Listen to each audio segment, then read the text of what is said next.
दोस्तों आप देख रहे हैं भोजपुरी खबर लाइव।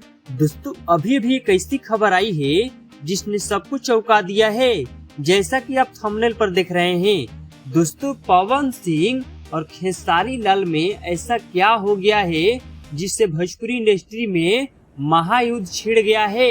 आखिर क्या है पूरी सच्चाई, चलिए हम आपको विस्तार से बताते हैं। दोस्तों हुआ यह है कि जब पवन सिंह और खेसारी लाल एक साथ जब नजर आते हैं स्टेज शो पे तो गर्दा मच जाता है। भाई साहब पवन सिंह अपने फिल्म को लेकर इंडस्ट्री में चर्चा में है, तो इस पे खेसारी लाल भाई साहब विवाद खड़ा कर दिए हैं और सोशल मीडिया पर तेजी से वायरल हो गया है। और भाई साहब इस पे कमेंट भी पवन सिंह किए हैं। क्या आप लोग कमेंट को देखे हैं? अगर नहीं देखे हैं तो तुरंत जाके देख लीजिए।